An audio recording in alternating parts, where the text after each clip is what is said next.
My name is Hannah Dawson, just a regular grandmother who's now retired. After decades of hard work, I managed to piece together a modest pension to live on. When my only daughter, Amy, got married, my thoughts instantly turned to how I could support her a little more. After all, I'm a mother. Blood and bone don't let you turn a blind eye. No matter how tough life gets, seeing your own child struggle is a kind of pain that no parent ever takes lightly. From the moment they said, "I do," I began helping them financially, and I hardly ever stopped Amy and her husband settled in Boston, where everything comes with a hefty price tag: rent, transportation, you name it. Their combined income barely scraped by to cover the essentials. So I stepped in whenever I could. Then Mason was born, and with him came a new wave of expenses. Formula, diapers, daycare. The costs seemed never-ending. I didn't wait around for them to ask. I simply offered to send $5,000 every month. It wasn't a fortune, but it was enough. Enough to keep Mason fed and the household running a little more smoothly. Time slipped by quickly before I knew it. Mason was ready for school, and that monthly $5,000 wire had become a fixed part of my budget. My old friends teased me every now and then, saying, "Hannah, you're too good sending that money each month. Don't you worry Todd's getting spoiled?" I just laugh and say the same thing every time. What's the point of keeping score? They're family. As long as they're doing okay, I'm happy. Some called me selfless, but I never saw it like that. I was simply doing what any mother should do. Looking back, maybe I was naive. Maybe in their eyes, I was nothing more than a walking ATM. Christmas was approaching, and the days were growing colder. But my heart felt warm. I'd made up my mind early. This year, I wanted to spend the holidays with Amy and her family. I wanted us to be together, a real family. 2 weeks before the big day, I started preparing the holiday dinner. I picked out a cozy dinosaur sweater for Mason, something I knew he'd adore for Amy. I finally got that cashmere scarf she'd been admiring for months. Warm, elegant, just like her and Todd. Well, he's a coffee lover, so I arranged for a friend in Oregon to send some specialty roasted beans. I even packed a tin of homemade cookies and a small bottle of my signature bourbon, made back home in my old town. By the time I zipped up my suitcase, the 2 large bags were bursting at the seams.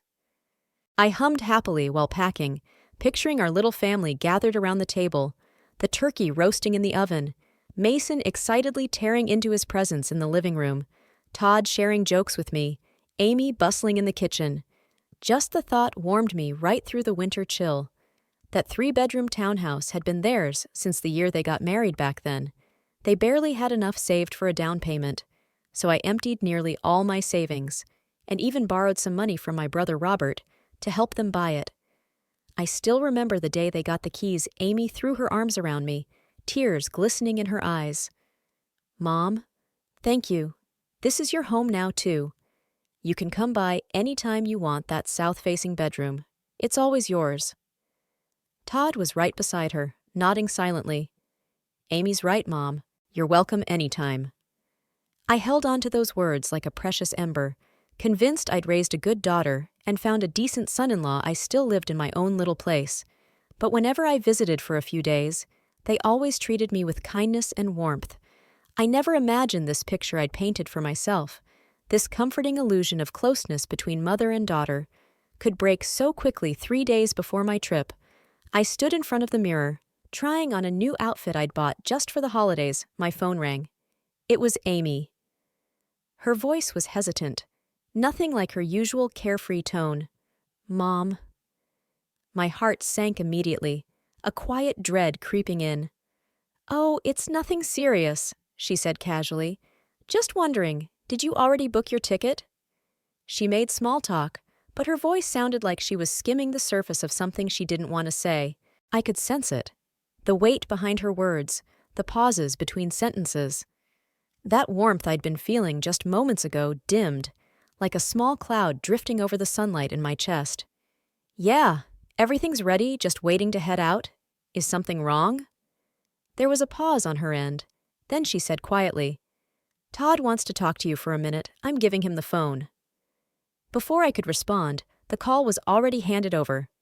Todd's voice came through, polite as ever, maybe even softer than usual. But beneath the calm tone, I could hear it. A coldness, a deliberate distance. "Hi, Hannah." "Hi, Todd." My fingers tightened around the phone. He hesitated, carefully choosing his words. "So, this Christmas might not be the best time for you to come." It felt like a bucket of ice water dumped over my head, sharp, soaking, and merciless. My throat went dry. It took me a moment to gather the strength to speak. "What? Did something happen?" "No, nothing serious," he replied, his tone light, as if talking about the weather. "It's just that my parents are coming over this year, too. They're getting older, light sleepers, set in their ways. They each need their own room, and with only 3 bedrooms, one for my dad, one for my mom, and one for Amy, Mason, and me. There just isn't any space left." My ears rang as my mind struggled to keep up his parents get their own rooms. What about me? The mother who emptied her savings for the down payment? The woman wiring $5,000 every month without fail? I blurted out the first thing that came to mind. "I can sleep on the couch, really. I don't mind. It's the holidays I'd be fine with just a blanket on the floor." I was still holding on to hope. Surely, they wouldn't be so heartless as to turn away a grandmother at Christmas. Surely not. There was a long pause. Todd clearly hadn't expected me to be so accommodating. When he spoke again, there was a barely hidden irritation in his calm voice. "Hannah, you really don't have to put yourself through that. The house will be a mess, everyone around the living room, noise everywhere. It wouldn't be comfortable for you. Amy and I are already pretty stressed from work. We were hoping to just relax over the holidays, have some private time." Private time? Those words felt like shards of ice piercing through me. Was that what my $5,000 a month bought? A seat in the common areas with no room for the one-footing part of the bill? He went on, his voice light, as if doing me a favor. "Maybe I'll just stay home this year or visit Robert. His place is nearby and always lively." On the surface, it sounded considerate. But beneath it, it was just another way of saying, "Don't come, you'd only be in the way." My heart sank lower and lower, shock, hurt, disbelief crashing down all at once. Choking the air from my lungs, I fought to keep my voice steady. "Todd, let me talk to Amy. I want to hear it from her." There was a shuffle on the other end. Todd handing me the phone. "Mom." Amy's voice was barely a whisper, soft and trembling. She sounded like she was either crying or desperately holding back tears. "Mom, please don't be upset. Todd didn't mean anything bad. It's just that his parents aren't in the best health, and they really need their rest. So maybe you could just—" Her words stumbled and trailed off into silence. Silence that spoke louder than any sentence. And in the background, I heard it clearly. Todd clearing his throat, a tiny but unmistakable warning. She never said the words, "Don't come." But she didn't have to. The truth was clear. She wouldn't even stand up for me. Not even to say I could take the couch. She'd already chosen sides. And it wasn't mine. "All right, I understand." I kept my voice calm, gathering every bit of willpower to hold on to my dignity. Then I hung up. The dial tone echoed in my ear, and the silence wrapped around me like a void. Just like that, the world went cold. I sat frozen on the couch, feeling like a puppet with its strings cut, my eyes fixed on the 2 suitcases in the corner, packed days ago, sitting quietly beside the neatly wrapped holiday gifts I'd prepared for them. Boxes wrapped in bright reds and greens, ribbons curled just so, but now those cheerful packages looked mocking, like they were laughing at me. Todd's voice echoed in my head, over and over. "My parents are coming. Each of them needs their own room." Those words repeated like a broken record, and memories flooded in. Unstoppable, I still recall when Amy and Todd first tied the knot back then. They were squeezed into a tiny rundown rental. Old, drafty, and barely livable winters were harsh, with icy walls that seemed to suck all the warmth out of the room. Summers brought a rattling ceiling fan that sounded like it might come crashing down any moment. Watching them endure that was unbearable, so I dove headfirst into the retirement fund I'd painstakingly built over the years. Even then, it wasn't quite enough. I had to borrow money from friends and relatives, piecing together the funds needed for the down payment on their 3-bedroom townhouse. Days were spent running errands, signing papers, every muscle aching. But my heart was full of hope. I believed I was helping my daughter establish a home of her own. Then Amy got pregnant. Her morning sickness was so intense she could hardly keep food down. I moved in to support her, preparing meals she could stomach, walking alongside her during sleepless nights, soothing her aching back with gentle massages. When Mason arrived, the endless nights began. Every time he cried, it was me pacing the living room, rocking him gently so Amy and Todd could grab some much-needed rest. Throughout all those years, without fail, my phone buzzed at the start of every month with a bank notification. $5,000 wired straight into Amy's account. Not a dollar more, not a dollar less. Even during times when I tightened my own belt and skipped meals, I never missed sending that money. I gave my all, my finances, my time, my energy, never once complaining or expecting anything back. Isn't that what a mother's supposed to do? Yet now, the response I get is a polite dismissal. There aren't enough rooms, as if I'm some unexpected visitor, as if everything I've given can be swept aside with a courteous excuse and a locked door. The more I pondered it, the less it made sense. Todd's parents? Since when did they suddenly become so fragile? When did they require their own quiet rooms for rest? I remembered it clearly.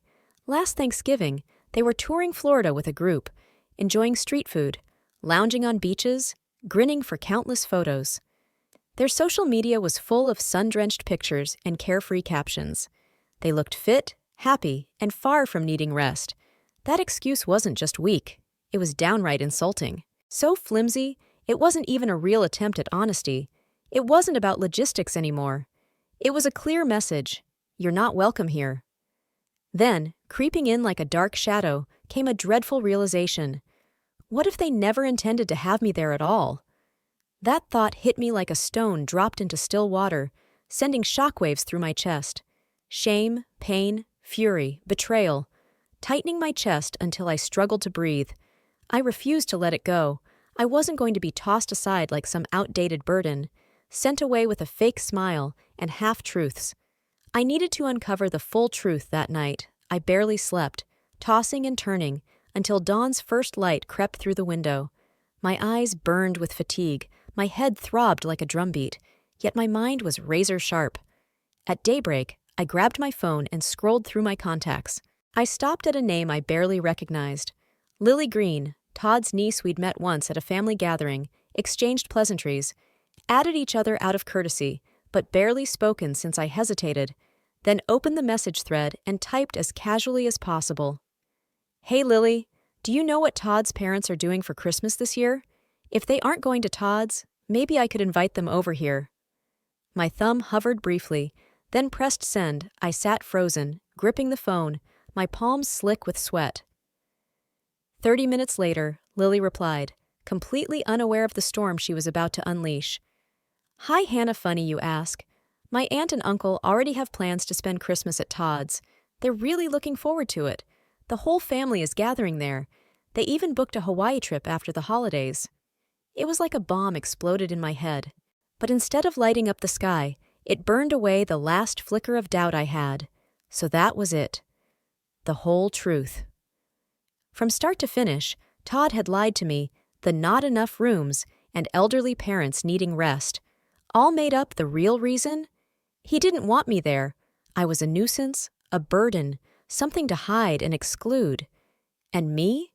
Like a fool, I'd offered to sleep on the couch. I was willing to take the floor if it meant being close to my family. But they wouldn't even give me a corner. Todd. What a performance. He deserves an Oscar and a standing ovation. His delivery? Flawless. Too bad the script was pure garbage. I trembled with rage, humiliation burning through me like wildfire. I took deep breaths just to steady my shaking hands. But this time, I refused to stay silent. I grabbed my phone again and dialed Amy's number. No more guessing. No more waiting. I needed answers, and I was determined to get them. The phone rang long before Todd finally answered. His tone was curt, impatient. He'd dropped the pretense. Yeah, Hannah, what now? I swallowed the fire in my throat and spoke, sharp and icy. Todd, let's stop pretending. Tell me the truth. Do your parents really need their own rooms for health reasons? Or are you all just going to Hawaii after Christmas? There was silence. Then his voice returned, angry and tight. "Oh, for God's sake, Hannah, who's been feeding you that nonsense? Who told you that?" He didn't deny it. Just panicked about the leak that was answer enough. "You don't need to know where I heard it," I said, voice steady as a blade. "Just answer me yes or no." He was quiet again, but this time he didn't bother hiding it. Then the mask dropped. His voice turned cold and dismissive, dripping with disdain. "So what if it's true? Christmas is for our family. My parents hardly come around. Do we really need you there making things difficult? Honestly, Hannah, don't you think you're a little extra?" That word hit me like a slap. I trembled, fists clenched, breath caught between fury and heartbreak. "Extra," I repeated, voice cracking in disbelief. "Todd, I helped raise your child. I paid for that damn house. I send you $5,000 every month, and I'm the extra one?" "Hannah, don't twist my words," he snapped, openly hostile. "Amy's my wife now. We have our own family. It's time you stopped inserting yourself where you don't belong." My mind shattered. So that's what this was to him. Me inserting myself. My monthly $5,000 was just the price to be tolerated. Even then, I'd overstayed my welcome. Was this some twisted game where I paid to be allowed to show up? Where I had to buy my place with silence and money and never disturb the real family? Suddenly, it all became clear. Fury struck me like lightning. Years of swallowed pride, silent pain, bending over backwards for peace, exploded like a volcano. "Todd, don't you feel even a shred of shame?" I asked, voice trembling but fierce. "Who paid the down payment on that house you live in so comfortably when you had nothing? Who drained her retirement and begged around to help? When Amy was sick and exhausted, who cooked, walked her to appointments, rubbed her back through nausea? When Mason screamed all night, who carried him for hours so you two could sleep? You say I interfere? If I hadn't, none of this would exist." There was a pause. Then came a cold, bitter laugh, slicing through me like ice. "Hannah," he said, contempt dripping from every word, "what's the point of digging up the past? You gave us money because you wanted to. Nobody forced you. We didn't ask if you chose to give. Don't come back now acting like we owe you." His face was stone cold, voice rising with righteous indignation, like he was the victim. "And that money you send Amy each month? That's your business. If you want to help your daughter, do it. But don't pretend that buys you a seat at our table. That's not how it works. Don't use money to control us." He paused, then dropped his final blow, like it was perfectly reasonable. "My parents worked hard their entire lives raising me. The least Todd could do was make sure his parents were comfortable when they came to visit. He called it being a good son. Hannah. His responsibility. A voluntary act, unrelated to anything else. A son's duty. Hear how neatly he wrapped it up? Every sacrifice I made, every dollar I sent, every sleepless night I endured, reduced to a simple personal choice, stripped of meaning, brushed off like dust on a jacket sleeve. My support and presence were never invited or welcomed. They were merely tolerated, and now, not even that much. He claims it's natural to care for his parents, but the woman who helped build his entire life from scratch? She's a burden, a nuisance, unwanted. The hypocrisy was staggering. The entitlement, blinding. I was trembling, not from lack of words, but from the crushing weight of humiliation. His cold indifference crawled over my skin like 1,000 tiny ants, leaving behind only ache. And in that dreadful, paralyzing silence, it finally struck me. Arguing was pointless. People like Todd don't change because you beg or reason with them. They don't listen or reflect. They only take, and then tell you it was your choice to give. Not once had he thanked me, because in his mind, I hadn't given anything deserving of gratitude. I'd simply done what was expected of me. And now that I was no longer useful, I was being filed away like a crumpled receipt from a forgotten purchase. I inhaled deeply, swallowing back the tears. Arguing wouldn't bring peace. It would only strip away the last shreds of dignity I had left. The real question wasn't Todd. It never had been. The question was Amy, my daughter. What did she believe? Where did she stand in all this? And why was she silent when I needed her the most? After I hung up on Todd, I stared at Amy's name on my screen for what felt like an eternity. My finger hovered, trembling slightly, before finally tapping open a new message. I took a deep breath and forced my voice to remain calm and steady. Even though inside I was shattered, I didn't want to tear apart whatever fragile thread of mother-daughter bond we still clung to. Amy, I just spoke with Todd. My heart really hurts. I know life hasn't been easy for you two, and I've never wanted to be a burden. But what I can't understand is why no one would just tell me the truth. I'm not unreasonable. I just want honesty for once. I want to know. What do I mean to you? What am I really to you? I hit send and waited. The house was painfully quiet, so silent that every tick of the clock on the wall was deafening. Every shallow breath I took thundered in my ears. My heart pounded, dragging minutes out like hours. The screen remained dark. I waited so long, I almost convinced myself she wouldn't answer at all. Then, finally, my phone buzzed. Amy had replied, just a few lines. But those words cut like a dull blade, sawing slowly across my chest, inch by inch, stripping away the last pieces of hope I had left. Mom, please don't be upset. Todd was a little blunt, I know, but he didn't mean to hurt you.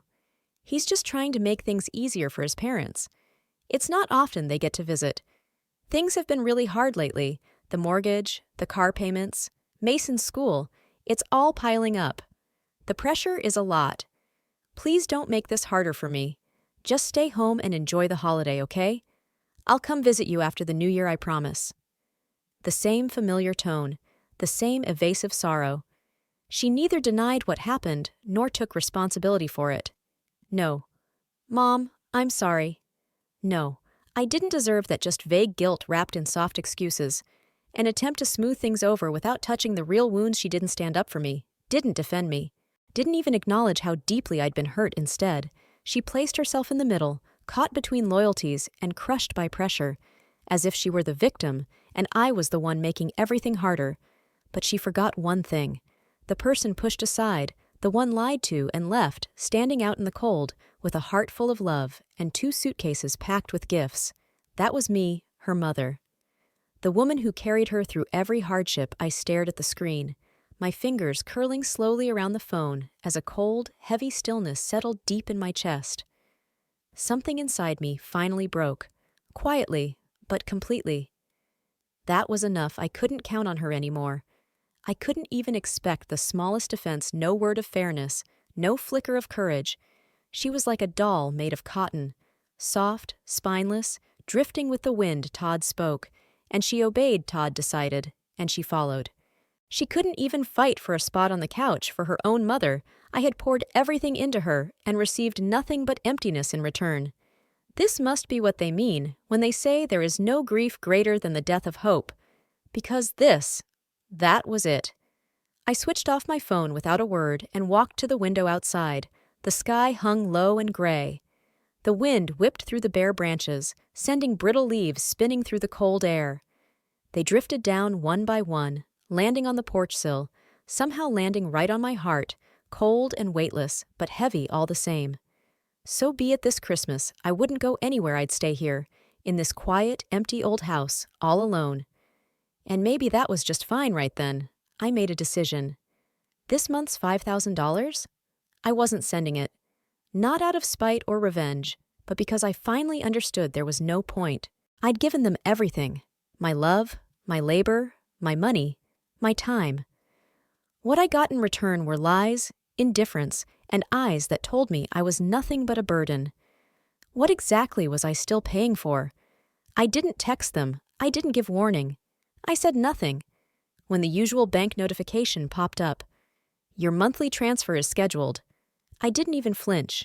I swiped it away. No drama, no anger, just a hollow quiet that echoed through my bones. A tired, aching sadness that sank deep. Had our relationship really come down to this? Reduced to a single monthly transaction? All those years, I believed money ruined relationships. Now I see the truth. Sometimes, even if you never talk about money, the relationship was never real to begin with, and that's fine. Let this $5,000 be the test. Let's see what really matters to them, their mother or her money. Day by day, Christmas drew closer. Neighbors hung holly wreaths on their doors. Soft white string lights twinkled beneath the eaves.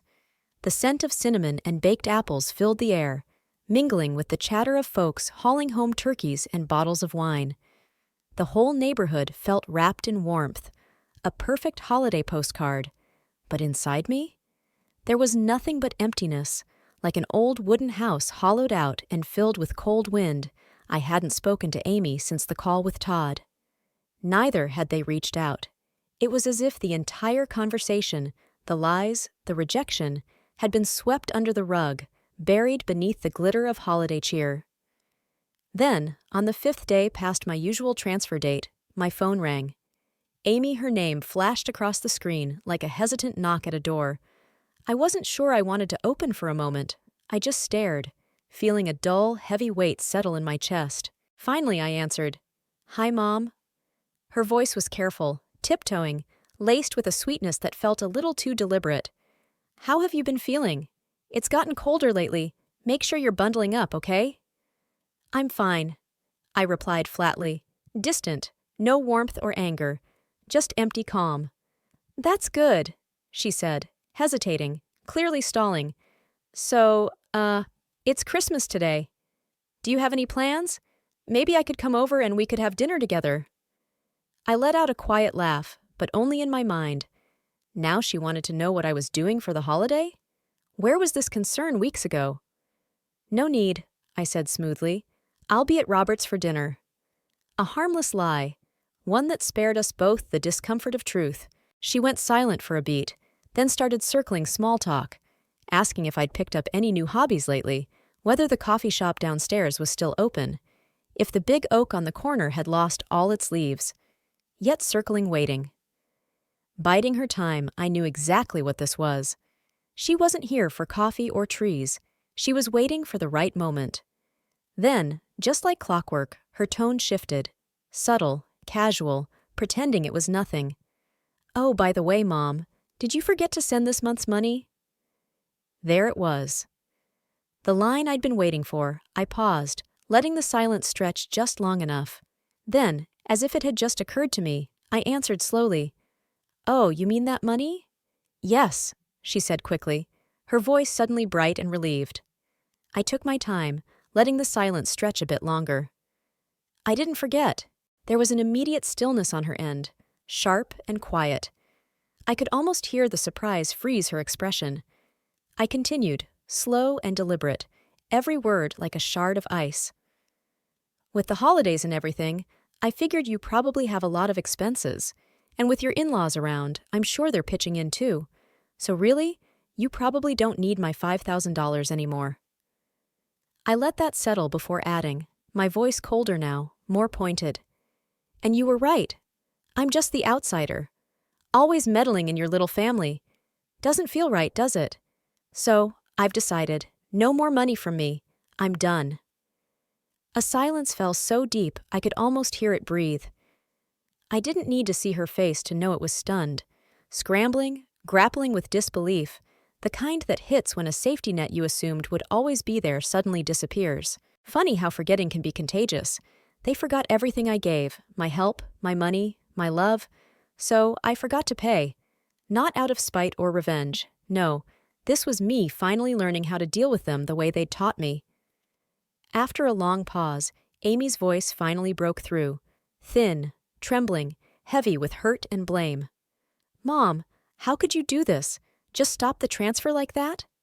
Her tone climbed, turning shrill, frantic, almost hysterical. "Do you even know what we're facing this month? The mortgage, Mason's tuition, all the bills. We're drowning. And now you cut us off. How are we supposed to manage?" And just like that, whatever last flicker of tenderness I had left for her, fragile and flickering, went cold. She remembered the mortgage. She remembered the expenses. She remembered how hard things were for her. But she forgot. She forgot who emptied a lifetime of retirement savings to help them buy that house. She forgot who paced the dark with a screaming baby so they could rest. She forgot the $5,000 I sent every month without fail, rain or shine. They remembered everything, except me. In that moment, everything became crystal clear. Some relationships don't shatter with a single blow. They don't end with one loud fight. They rot, slowly, piece by piece, through neglect, silence, the quiet cruelty of being pushed away again and again. I hadn't changed.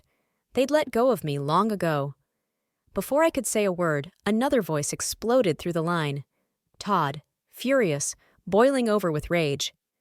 "Hannah, what the hell is this supposed to mean?" he was shouting, completely unhinged now. "You're using money to manipulate us, isn't that it? Amy's my wife, and you're supposed to help her, and now you just cut us off? To make her suffer with me?" There was Todd unraveling, the same man who not long ago told me to stop interfering, now screaming because the money stopped coming. Funny how that independence he bragged about vanished without my monthly checks. I held the phone steady and let out a soft, bitter laugh. "Manipulate you?" I repeated, voice cool and dry. "How exactly am I manipulating you? I gave you that money because I wanted to. Now I don't. Isn't that the freedom you always said you wanted?" I paused, letting the words land, then added, smooth as glass and sharp as ice. "Besides, you're such a good son to your parents, right? Since they're staying with you this Christmas, I'm sure they'd be happy to help with the bills. After all, you keep saying this is your home now. Wouldn't want to burden outsiders like me anymore." Silence. Then Todd completely lost it. "You, Hannah Dawson, don't you dare act like some martyr. That down payment? My parents paid for the renovations. You think you're some kind of savior?" His words came fast and venomous, growing uglier with every breath. "You just wanted to control us, and now you're cutting us off so we'll come crawling back. Guess what? Not happening. We don't need your filthy money. You hear me?" He was shouting, no longer in control, spitting fury and insults like bullets. "Todd, please stop!" Amy's voice cut in, choked with tears, trying to calm him, but it was useless. He was off the rails, spiraling deeper, blind to the damage he caused. I said nothing, didn't hang up, just listened. I listened like I was watching a stranger's life unravel through a crack in the wall. His words were ugly, brutal, like knives, but strangely, they didn't hurt anymore. I couldn't feel them. I'd gone numb, not because it didn't hurt, but because the pain had drained all sensation. I felt detached, like I was floating outside myself, watching a sad, ridiculous scene unfold. A grown man screaming into a phone, a woman crying nearby, and an old woman, me, finally realizing some endings aren't fiery explosions. They're silence, clarity, a door quietly closing behind you. The louder Todd raged, the clearer everything became. His insults, loud, crude, were like a rusted, dull blade. Yet somehow they cut the last thread I clung to. The final shred of hope for this family, for Amy, for the dream of an unbreakable mother-daughter bond. For so long, I feared confrontation, awkward silences, afraid that speaking up might break us apart. But after being dragged face first through the dirt by the people I once would have done anything for, I realized something. Once the mask falls, it's easier to breathe. At least I don't have to keep pretending anymore, pretending we're a loving family, that I'm the gentle mother, and they're the loyal children. Todd's yelling finally began to fade. The fury had left him breathless. Only his heavy, angry breathing remained. I waited, then spoke, calm, steady, cold as still water. "You done?" Silence. Like he didn't expect me to sound so quiet. I let out a soft sigh. Not tired, just done. "Todd, you told me once you and Amy are your own little family, and I shouldn't interfere. Fine. I'm respecting that. Starting now, I won't interfere ever again." I paused, letting the weight of it sink in. "Since you think I'm using money to control you, let me make it simple. No more money, not a single cent. No strings, no conditions. From this moment on, I'm stepping out of your lives completely." I didn't yell, cry, or falter. Maybe that's why the words hit harder, because they came from somewhere colder, firmer, final. I added one last thing, voice steady as ever. "Don't worry, you won't get another call from me. I won't bother your little family anymore." Then Amy's voice slipped through, panicked and trembling. "Mom, please don't say that. Todd didn't mean it. He's just upset. He didn't mean any of it." I let out a soft, sad laugh. Sweetheart, I don't care what he meant. What matters is what he said. And more importantly, you heard every word and didn't stop him. She froze. I heard the guilt rise in her throat. Her voice cracked, small and pitiful. Mom, it's been really hard. I know it's been hard, Amy, I said gently. But it's hard for me too. You've been so busy feeling sorry for yourself, stuck in the middle. You never stop to think what it's like to be completely alone on Christmas, sitting in a quiet house with 2 unopened suitcases and no one coming home. You always understood. He just never stood up. Not once did you say, Mom, please stay. Silence again. The kind that says everything. I glanced out the window. The sky had darkened. On the corner, a few houses glowed warmly against the winter dusk. The glass reflected my face back at me, calm, unfamiliar, awake. All right, I said, finally quiet but firm. Enjoy your holiday. Don't call again. I'm fine. Really, you don't need to worry about me. With that, I hung up. I powered down the phone and set it face down on the table. And for the first time in a very long while, I felt nothing but peace. Let the snow fall. That week, my door was knocked on twice. The first was Jane, the elderly woman across the hall, holding a tin of her homemade spice cookies. Even through the closed door, her usual warmth seeped in. She chatted away about her daughter flying in from out of state, her grandson tagging along, and the whole family gathering by the fireplace to sing old carols. I listened, leaning quietly against the doorframe, her footsteps fading down the hall without ever opening it. It wasn't that I didn't want to see her, I just didn't have the energy to fake a smile or make small talk. Later that evening, I opened the storage closet and began sorting through boxes untouched for years. Inside were the things I'd kept, but tried not to think about. Amy's wedding invitation still nestled in its envelope, a finger-painted card from Mason smeared with glitter, and a teddy bear worn and bald in patches. I crouched there, slowly sifting through memories until my fingers brushed a photo, and I froze. It was a family portrait from 6 winters ago, taken in their living room when Mason was just born. I wore an apron, hair pulled back hastily, cheeks flushed from kitchen heat. I held Mason, asleep and warm in my arms, his tiny face glowing with safety. At the time, I thought that was happiness, that this kitchen, this noise, this family was the future I'd helped build. I didn't throw the photo away. I slid it back into the bottom of the box and closed the lid. Not discarded, just sealed away. Days passed.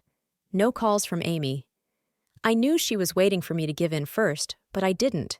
Not because I didn't care, but because I finally understood that caring doesn't mean surrendering. I'd carried their world on my back for years, helped build their little family, only to be told I didn't belong. Given money, time, dignity, only to be seen as meddling. Fine.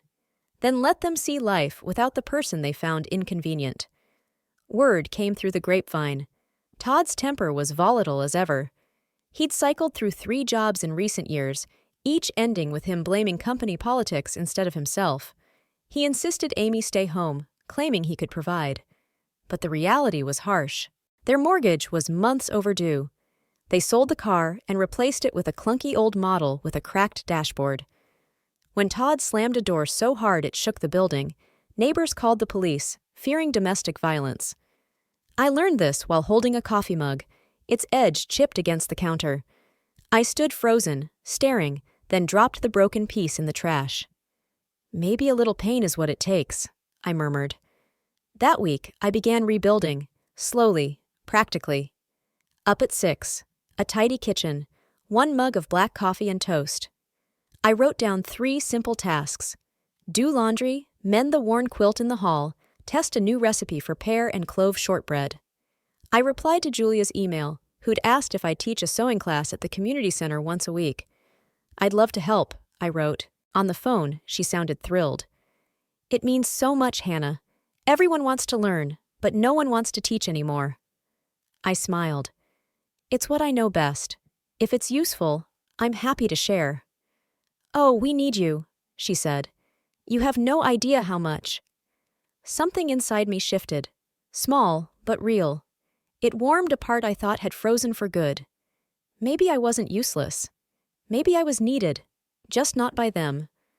That night, I pulled out the scarf Amy had left here, one I knitted for her 2 winters ago, stitch by stitch. The yarn had dulled, edges frayed and loosening. I sat on the couch, crochet hook in hand, slowly mending it. As my fingers moved, so did my thoughts, quietly, involuntarily.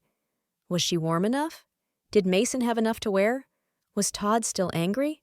I hadn't sent money in weeks, but that didn't mean I'd stopped caring. I'd just stopped confusing care with obligation. I tidied the guest room, fresh flannel sheets on the bed, the electric blanket laid out. A small box of strawberry cookies, her favorite, rested on the nightstand.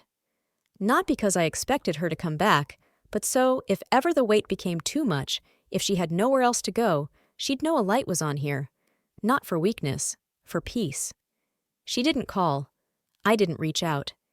We lived in silence for nearly a month. No missed calls, no knocks. I started to believe this was it, the end. That our bond had cracked too deeply to be repaired. That mother-daughter love, once broken like old furniture, couldn't be fixed. Then, one Friday evening, the unexpected happened. I'd just come in from the balcony, arms full of dry laundry, when the doorbell rang. Urgent. I dried my hands, walked to the door, and peeked through the peephole. There she was, worn canvas bag in one hand, puffer jacket zipped tight to her chin, face pale, eyes hollow, like she'd stood there a long time, summoning the courage to ring.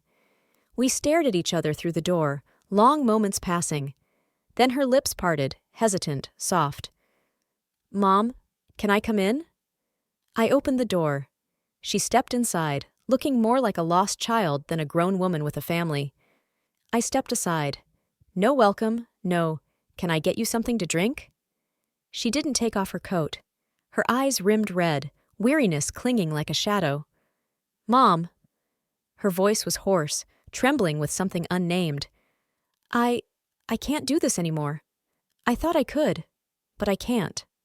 She didn't cry. Just stood there, head bowed, fingers nervously rubbing the strap of her bag, searching for words buried deep inside. "At home." She swallowed hard. "Todd lost his job. For real this time, no severance. The credit cards are maxed, mortgage overdue again, and this time we can't cover it." I said nothing. No gasp, no shock.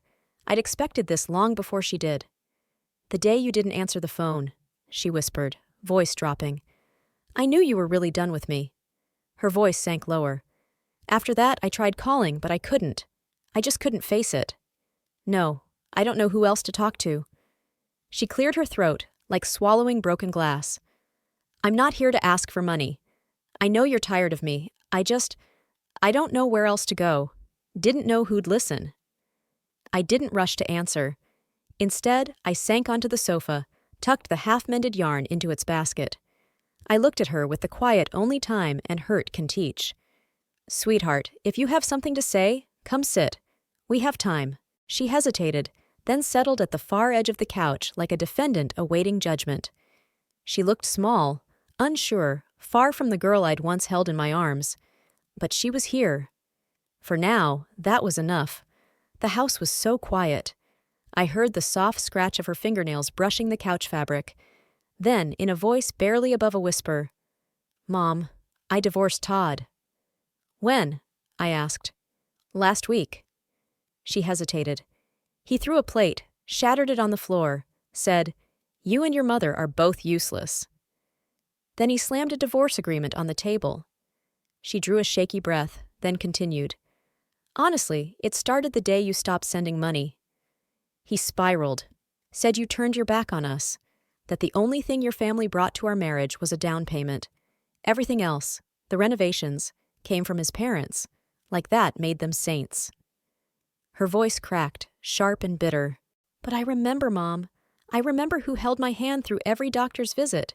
Who was there when I gave birth? Who is you? You're the one who paced the floors all night with Mason, the one who cooked, cleaned, and carried me when I could barely stand." She paused. Her voice trembled. "I knew all that. I was so scared of rocking the boat. Thought if I stayed quiet, avoided fights, maybe the marriage would hold." I nodded. She wiped her nose with her sleeve, eyes swelling again. Todd started staying out all night. Got angrier every day. The night Mason had a fever, I called him, begging for help. You know what he said? Your kid. Your problem. She looked down, tears rising again. I couldn't take it anymore. I really tried, Mom. I did. Then the tears came. Not soft, not silent, but jagged and raw. Shame, fear, guilt, all crashing down like a tidal wave. Mom, I'm sorry, she whispered, voice fragile. I didn't defend you. I didn't say a word. And then, softly, I know now you weren't angry with me. You were hurt. I'm a mom now, too, she added, voice thick with feeling. And I finally get it. I didn't answer right away. I just sat there, watching her unravel. Then I stood and walked to the kitchen. When I returned, I handed her a glass of water. Here, I said gently. Drink a little. Let yourself breathe. Her hands trembled as the glass met her lips. I wasn't angry, I told her, settling back down. I was tired. Tired in a way I couldn't quite explain. She looked up, eyes full of regret, tears slipping freely now. You used to say, Mom's your safety net, I said softly. But somewhere along the way, that net stopped being comfort and started feeling like a cash machine. No one asked if I was okay. They only asked if I was still giving. Each word I spoke was quiet but deliberate, and it landed. I let you in tonight because you're my daughter. That doesn't change, not ever. She nodded hard, wiping at her cheeks. But the hurt you caused me? That doesn't vanish overnight. I met her gaze. We'll need time. We'll have to rebuild. She nodded again, this time sobbing, but with something different behind those tears. A kind of understanding. A kind of release. Mom, I don't want you living like that, tired and alone. I'll figure things out. I'll get a job. I won't lean on you like before. Then she reached for me and collapsed into my arms, clinging like she did when she was little, when a nightmare or a scraped knee was the worst thing in the world. Mom, I love you. I was so scared I couldn't hold it all together. I wrapped my arms around her, gently stroking her back. It's okay to fall apart sometimes, I whispered, but you can't spend your life making someone your crutch. Understand? She nodded, tight against my shoulder, silent. I said nothing more. I let her cry. Slowly, I rose and went back to the kitchen. I pulled down the honey jar, set the kettle on the stove, and started making her a warm drink. Outside, the wind howled through bare branches. But inside, finally, a flicker of warmth. A light that hadn't burned for a long, long time. Amy stayed for 3 days. Not moving back in, just staying for a while. That's how she put it. She didn't bring much. A small crossbody bag, barely packed, not even a full change of clothes. I laid out clean pajamas and found an old scarf I'd knitted years ago, the one she'd loved as a child. She later dismissed it, saying the color was ugly, and stuffed it in a drawer. I never threw it away. The first night, she said little. She ate quietly, eyes fixed on her plate, not mentioning Mason once. After dinner, I brewed tea and added extra honey to her cup. She curled into the corner of the couch, cradling the mug like it was her lifeline. Mom, she murmured, thank you for letting me come back. I studied her, thinner than I remembered, shadows beneath her eyes. I'm your mother, not your landlord, I said gently. You don't have to tiptoe around me. Her eyes filled again. She ducked her head, hiding tears behind a sip of tea. I stayed silent, not from anger, but because I knew if I softened too soon, she'd slip back into leaning on me. And I wasn't that woman anymore. I wasn't the mother who'd break herself just to keep her daughter standing. I had my own life now. After everything, I'd started volunteering at the community center. Once a week, I helped Julia lead a sewing class. A group of eager young women gathered, asking about stitches and breathing new life into old fabrics. The way they looked at me, curious, respectful, it was like sunlight warming me after a bitter winter. It reminded me, I didn't have to give endlessly to prove my worth. I didn't have to be anyone's savior to be valuable. Amy spent her days job hunting, returning home tired and quiet. She no longer nagged for money or rummaged my pantry asking, "Why don't you eat anything nice, Mom?" Now she asked, Mom, are you okay? Are you getting enough rest? Hearing that meant more than I expected. One night she came home late, didn't even take off her shoes, just sank down by the door with a long sigh. How'd it go? I asked. She shook her head. Sent out 7 or 8 resumes. 2 places called back, scheduled interviews. But they said competition's tough. I have to wait. She hesitated, voice quiet. I've never looked for a job on my own before. It was always you or Todd. I don't really know how. I didn't try to soothe her. It's about time, I said. You're still young. It's okay to start from scratch. She nodded slowly. I tried a convenience store. The manager asked if I had cashier experience. I didn't even know how to answer. She laughed bitterly, but it caught in her throat. Mom, I know you looked down on how I used to live. I don't want to go back to that.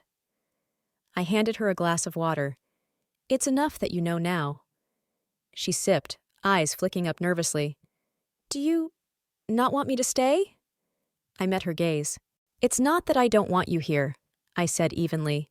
But let's be clear, this isn't a place to hide from the world, and I'm not here to carry your life on my back again. She looked down. I understand. I won't ask for much help this time, but I'm not turning away either. You can stay as long as you need, to catch your breath, figure out your next step. But the choices? Those are yours now. She bit her lip. What about Mason? He's with Todd, I asked. She nodded, voice dropping. Todd's mom offered to keep him for a few days, but I don't trust her. I didn't answer right away. The truth was, I knew it wouldn't be long before that child ended up back here. Todd could barely manage himself, let alone a 6-year-old. Focus on getting your footing, I said calmly. You're not the only one responsible for that child, but you need to be someone he can rely on, someone who stands tall. She sat quietly for a long time, absorbing everything, then nodded, barely above a whisper. Okay. I could see it now, not just regret, but a shift. A change that couldn't be begged or promised. A change that had to be earned, one step at a time. This time, I wouldn't rush in with an umbrella to shelter her from the rain. I'd stay nearby, but wait and see if she learned to stand in the storm. Not panic, not desperation, but responsibility. You can stay a while longer, I told her. But Mason? He's your responsibility. I'll help during the day, but I'm not your full-time nanny anymore. I have my own life now. She hesitated, then nodded again. I won't treat you like my babysitter anymore. It almost sounded like a joke, but I knew she meant it. Change doesn't happen overnight. She'd spent years depending on others to catch her when she fell. Learning to stand on her own 2 feet would take more than just good intentions. That afternoon, she came home from a job interview and sank wordlessly into a chair. I was prepping dinner when I overheard her on the phone, her voice rising in frustration. I'm not trying to default. I just didn't have the funds this week. You can't freeze my account like that. I need money for my kid's medicine. The call abruptly cut off. She crouched beside the sofa, arms wrapped around her head, and stayed that way for a long time. I said nothing. Not because I didn't care, but because this was her reality now. Her problem to face, her mess to fix. I couldn't keep rescuing her. I wouldn't let her pull me under while she fought to stay afloat. At dinner, she barely spoke. I didn't press. After clearing the table, she stood quietly beside me, drying dishes, lost in thought. Then, suddenly, she asked, Mom, was I always this selfish? She paused, then added, Did you want to cut ties with me for a long time? I looked at her. It's not that I wanted to draw a line, I said gently. It's that I had to. She froze, plate in hand. Love isn't a paycheck you're owed. It's not automatic. It's something we give one another, through respect, through boundaries. It's not just needing something and expecting the other person to deliver. Her eyes filled again. I dried my hands and stepped closer. Amy, this is your second chance. You'll make mistakes. You'll stumble. But you can't keep expecting others to clean up after you. One day, when you finally stand tall, you'll be grateful I didn't keep spoiling you. Grateful I stopped catching you every time. She bit her lip and nodded. Mom, thank you for still taking me in. I smiled faintly. I didn't take you in. I'm just getting to know you again. She laughed through her tears, and I smiled too. In that moment, I felt it. The space between us, once filled with resentment, silence, and hurt, had shifted. Not erased, but softened. We weren't going back to what we were. We were beginning something new. A relationship no longer built on imbalance, but on mutual growth and respect. I set a warm bowl of soup before her and said, "Eat. You've got another interview tomorrow. You can't negotiate on an empty stomach." She wiped her face, still smiling. "Hey, Mom, I will." And this time, I believed her. The morning Mason's fever finally broke. Sunlight slipped through the curtains, spilling across his cheeks. He opened his eyes, blinked at me, and smiled. "Good morning, Grandma," he whispered, voice still scratchy, but eyes clear and bright, as if nothing had happened. I reached out, touched his forehead. The heat was gone. Just a soft, gentle warmth remained. Finally, peace. In the kitchen, Amy was cooking. Her movements still a bit clumsy, but better than days before. She stirred the pot with one hand, phone in the other, quietly reading the recipe aloud. "Soak the rice for 30 minutes. Don't add the salt too early." I sipped tea from the living room, listening to her murmurs. I didn't interrupt or correct, because real change doesn't come from tearful apologies. It comes from mornings like this. Quiet ones, lived again and again when no one's watching. Not long after Mason recovered, Amy landed a job. Front desk at a used furniture store, not glamorous or high-paying, but steady. Her boss was a woman in her 50s, sharp-edged and quiet but fair. "She reminds me of you," Amy said one night. "Doesn't talk much, but she gets things done." I just nodded. Over dinner, she suddenly asked, "Mom, can I stay a little longer?" I smiled. "If you want to stay, I'm glad to have you." She blinked, surprised at how easy it came out. Then she nodded, eyes glistening with quiet relief. We didn't say much after that, but that simple meal felt more like a reunion than any holiday dinner before. The days flowed like water after that.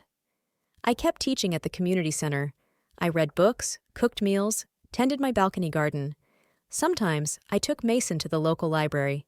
He'd recently taken to puzzles and drawing. Every time he finished a picture, he'd run over breathless with pride. "Grandma, look! I drew you!" I taped his wobbly sketches to the fridge, and they made me laugh every time. Amy stopped saying, "I'm sorry" so often. Instead, she began saying, "Thank you." Maybe that's what family really sounds like. Not endless guilt and forgiveness, but mutual care and presence. Two grown people trying to live decent lives side by side. One afternoon, an old friend called. She asked if I was thinking of moving back to my hometown. She said the neighbors were organizing a get-together and wanted to see me. I paused, then gently declined. I didn't want to return to the place where everyone only knew me as that good mother, because I'm no longer a woman defined by motherhood. That night, I stood on the balcony repotting plants. My fingers were covered in soil, dirt packed under my nails. The wind tugged at my collar, and I wrapped my cardigan tighter. When I looked up, Amy was standing in the kitchen doorway watching me. "Mom," she said quietly, "if you ever want to travel or go somewhere, I could come with you." I smiled at her. "If I want to go somewhere," I said, "I'll go on my own." She nodded. No push, no argument. She understood. She accepted it. Not because I loved her any less, but because I finally understood what love truly means. To love someone doesn't mean giving yourself away. It means being able to say, "I want a life of my own, too." 2 months later, she told me she was moving out. I didn't try to stop her. I only asked, "Are you sure this time? Have you really thought it through?" She nodded. "Mom," she said, "do you remember the house Todd and I used to live in?" I gave her a faint smile. "Of course." I gave up my share. Let Todd carry the mortgage himself. If he wants to stay, let him. "This is for me. I rented a little apartment near Mason's school. We'll live there now. You're always welcome to visit." I nodded, didn't ask for details. Yes, I paid for that house, but that's old business now. Digging it up again would only reopen wounds finally starting to heal. Sometimes, real strength is not chasing what's owed, but seeing the debt for what it is, the debtor for who they are, and walking away for good. I walked Amy and Mason to the door, watched them disappear around the corner. I gave a small wave, and in that moment there were no tears or sadness. I simply closed the door, turned back to the kitchen, and brewed myself a pot of tea. The living room fell still, not empty, just quiet. Because this time, the silence wasn't loneliness. It was space I'd finally claimed for myself. Looking back now, I see it clearly. This whole journey wasn't about a dramatic exit or breaking free. It was about gently unraveling every tight, tangled knot life had wrapped around me. Not ripping or raging, but releasing. Releasing control, guilt, the automatic urge to please, to rescue, to lose myself in the name of being a good mother. I don't want love that keeps score, and I won't trade the rest of my life for obligation over peace. I know she'll face struggles again, and yes, she might come back needing help. If I can, I'll help. If I can't, I'll say no, clearly, without guilt. Because now I finally understand. I'm not a doormat, not a living nanny, not someone's on-demand second chance. I'm me, a woman who stands on her own 2 feet. And in the life I have left, the first person I choose to love is